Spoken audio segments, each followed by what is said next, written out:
Hello everyone and welcome back to my channel. Now the chances are if you've clicked on this video then you've got an AP interview coming up, so well done. But in this AP interview they've mentioned a role play, so now you're like, what even is that? Well, this is the video for you. In today's video I'm going to be talking about how I would prepare for an AP interview that asks you to do a role play. So let's get into it. Firstly, what even is a role play? A role play is a mock situation of a real life scenario. They'll place you in a scenario that resembles what you will have to deal with at work and they want to see how you'll respond. Now when they do these role plays, what are they actually assessing? I think they're assessing your ability to communicate. They want to see how you're going to communicate with this other person. So in my interview I was on the phone to a service user and their husband had just been diagnosed with cancer, and so they had quite a lot of anxiety around that. They wanted to see how I would really communicate with a service user as an AP. They want to know that they can trust you with their clients. And now with that, it also shows your interpersonal skills, so your ability to relate to people. Depending on the kind of role play that you'll be doing, you'll have to show off some kind of clinical skill. Now whether that's providing a safe space for someone to talk, or whether that's through normalization,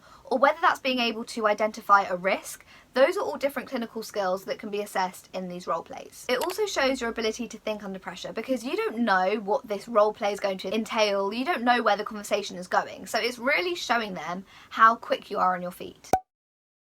So in order to prepare, I would think about the following things. Number one, do you understand your limits as an AP? During a conversation, if someone brings something up that you're unsure about, in that scenario, would you just make something up, or would you bring that to your supervisor and be honest with the client about the fact that you don't know? So just be wary of that, because I think that's a very important thing when you are having client contact, is just understanding how much responsibility you hold as an AP. Another thing I would think about is how you would respond to risk. Say if in this role play someone was expressing suicidal ideation.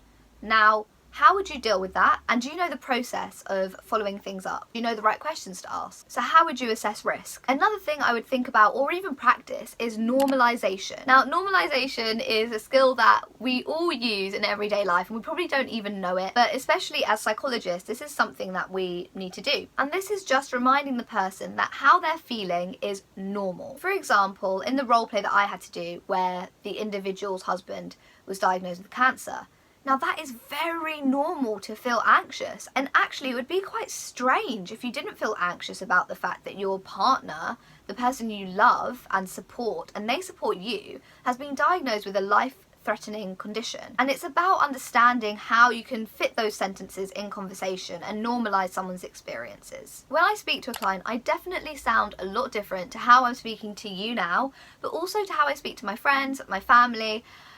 For example, when I speak to a client, I don't swear, and maybe I do outside of my sessions, but I definitely would not do that in front of my clients. And also the tone of voice. I try to speak up if I'm speaking to clients who are hard of hearing. I also try to slow down my speech if I'm speaking to someone who has slower processing. All of these things you need to bear in mind. So when they give you this role play, think about who you're speaking to and what modifications you have to make to your own speech. And another tip for the role play is to ask open-ended questions. So questions that begin with what, how, probably not with why, because those tend to be more closed questions, but anything that will allow the person to open up a little bit more. I wish I knew about this before all of my interviews, but you can actually find some psychology sessions online on YouTube. If you just type in psychology sessions, they follow a script of something that's taken place inside a real therapy session, so you can hear what a real qualified psychologist actually says in their sessions. I think it's really good to get some of the vocabulary from those videos. Obviously don't copy word for word, because what they're saying is to a completely different individual, but there will be good bits here and there of how they phrase things, how they normalize. Those bits you can store away. These little phrases, you can store them away and use them in your role play. And it is really hard to prepare for a role play in an interview because you don't know what they're going to ask you and what situation you'll be faced with. So my best advice is to try and just pretend. It feels strange as adults to pretend. We're told not to lie, we're meant to be in the real world, but as children we're always role playing, we're always pretending to be something that we're not. In this situation you need to think, okay, what if I really was in this situation? Like, how would I act? And just really put yourself in that scenario. Forget about the fact that you're in an interview. Just try and focus in on the fact that this is a real situation. And that's how I would prepare for a role play if I was asked to do that in an AP interview. So I hope you guys enjoyed this video. Please give it a like if you liked it and subscribe for more content like this.